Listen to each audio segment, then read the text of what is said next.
Hello students, in this video I am giving you quick recap of lesson number 4, sorting materials into groups. So I hope you all are sitting with textbook. If not, so take out your science textbook and open page number 26. Lesson number 4, sorting materials into groups. Our first topic is object around us. See, we saw that every day we saw many objects around us. Different types of food we eat, different types of clothes we wear, different variety in them in food and clothes. So there is such a vast variety of objects everywhere we can see. Chair, bullock cart, bicycle, then cooking utensils, books, clothes, toys, water stones, many other objects. So all these objects have different shapes, colors and uses. So look around us and identify the object in different shape. For example, some objects are round in shape, some objects are square in shape, some objects are rectangular in shape. Means different. So you can easily differentiate, you can easily identify the object. So our list may include, for example, we identify the round shaped object.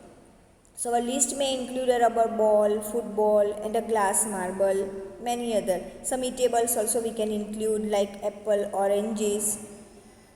Some other object, for example, that earthen pitcher. So this way you can make a list of round shaped object, you can make a list of rectangular shape object, this way. So all objects around us are made up of one or more materials. These materials may be glass, metal, plastic, wood, cotton, paper, mud, soil, these all are materials. So these all are materials and we can see around us, these all are materials. So from this material we can make many types of object. See now, if we want to be a little more systematic, so we can make a list all object around us. See here two tables are given, table 4.1 and 4.2. In 4.1, some objects and materials they are made of. In first column objects are given and second column materials they made of. See, first object is plate. Plate, you can say that thali and all. So plate can be made from many materials like steel, glass, plastic and any other. Second object is pen. Pen also can be made from many materials like plastic, metal, wood. Next we can write here chair. Chair is an object, but chair can be made from many materials like plastic, wood, steel sometime. Yes, second activity also there here, table 4.2. Here also two columns are given. In first column some materials are given and second column object is made up of this material. It means here material is given. From one material we can make many types of object. Material is one, wood. But from wood we can make many things like chair, table, plough, bullock cart, wheels, many other. Second material is paper. From paper also we can make many materials like books, notebooks, newspaper, toys, calendar. Third is leather. Third material is leather. From leather we can make many objects like shoes, jacket, belt. Third material is plastic. From plastic also we can make chair, tumbler, boxes, toys, many things.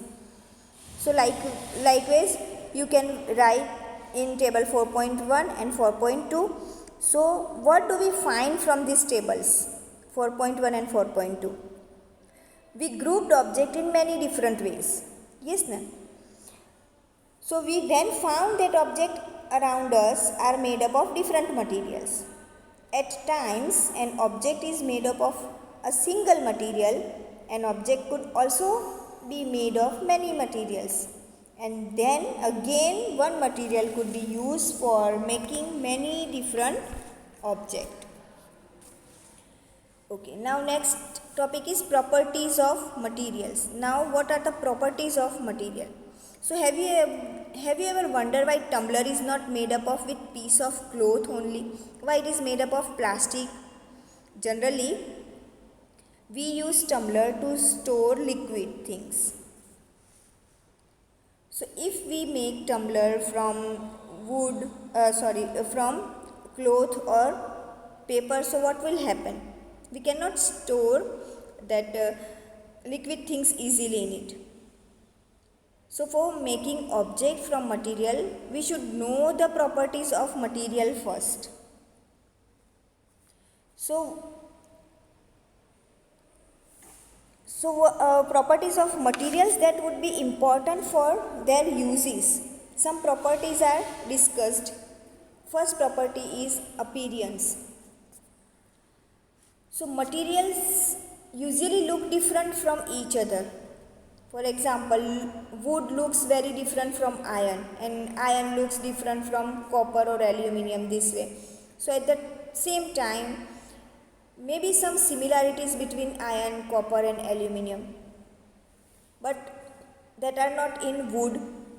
They all are appearance. It means looks. Materials that have such luster are usually metal, iron, copper, aluminium and gold are examples of metal, and some metals often lose their shine and appear dull because of that action of air and moisture on them. So we therefore notice the luster only on their freshly cut surface. When you visit an ironsmith or a workshop, look out for the freshly cut surface of metal rod to see if they have luster. So appearance, it means looks. By looks we can easily identify that material. A second property is hardness. Hardness, it means when you press different materials with your hand, some of them may be hard to compress while other can be easily compressed. So you can take a metal key and try to scratch with it the surface of piece of iron, aluminium, piece of stone, nail, candle, chalk. Many materials, objects are there. You can easily scratch home some materials, while some cannot be scratched so easily. So material which can be compressed or scratched easily are called soft, while some other materials which are difficult to compress are called hard. For example, I am telling cotton or sponge is a soft, while iron is hard. So in appearance also, materials can have different properties like luster, hardness, be rough or smooth. Next is soluble or insoluble. Now soluble and insoluble. So for example, you mix something in water. So when you stir for some time, will it disappear or not? Will it completely dissolve in water or not? So here again 4.3 table is given mixing different solid materials in water. First is salt. Salt will disappear completely in water. Sugar also disappears completely in water, while sand does not disappear in water. Chalk powder also same, does not disappear in water. Sawdust does not disappear in water. So you will notice that some substances have completely disappeared, or you can say dissolved in water. We say that these substances are soluble in water, and other substances do not mix with water and do not disappear even after we stir for a long time. These substances are insoluble in water. Again, table 4.4, solubility of some common liquids in water. Some liquids in liquids. Liquid mixed with other liquids. First is vinegar. Vinegar mixes well in water. While lemon juice also same, mixes well in water. Mustard oil does not mix with water.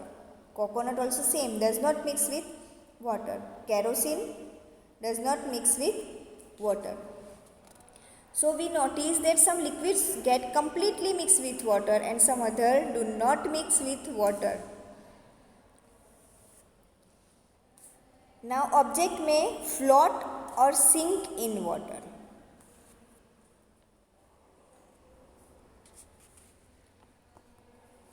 So while doing some activity, you might have noticed that the insoluble solids separated out from water.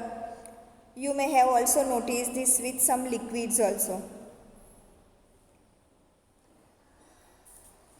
See, for example, dry leaves fallen on the surface of the pond or a stone fallen on the surface of the pond. What will happen?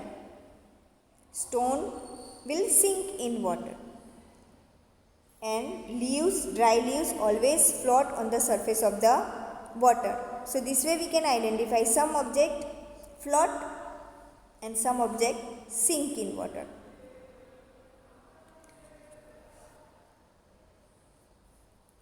Next is transparency. Transparency also you may notice that have you ever played a game of hide and seek? So think of some places where you would like to hide.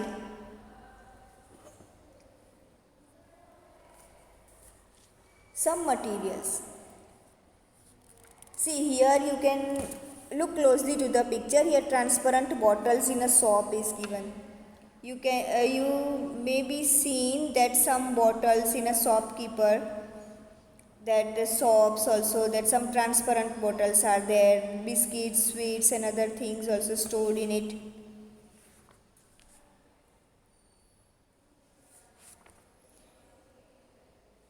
Some opaque objects. So some materials through which you are not able to see.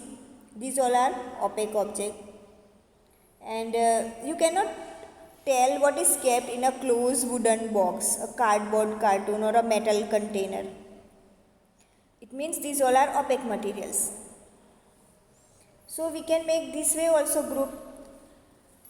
Some materials are there through which we can see easily. So this is transparent, like glass and clear water, and some materials through which we can see but not clearly.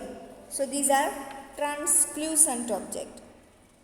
So the materials through which object can be seen but not clearly are known as translucent object.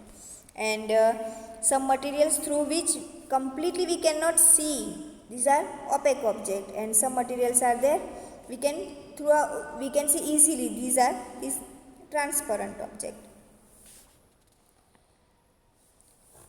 So why do we, here one problem, why do we need to group materials first of all? In everyday life we often group materials for our convenience. Yes. So at home we usually store things in such a manner that similar objects are placed together. Such an arrangement helps us to locate them easily. Similarly, a grocer usually keeps all these biscuits at one corner of his shop, all soaps at another, while grains and pulses are stored at some other place. So there is another reason why we find such grouping useful. Dividing materials in groups makes it convenient to study their properties and also observe any patterns in these properties. We will study more about this in higher classes. So students, in next video I will explain summary of this lesson and textbook exercise of this lesson. Till then, go through the video twice for better understanding. We'll meet you soon. Thank you.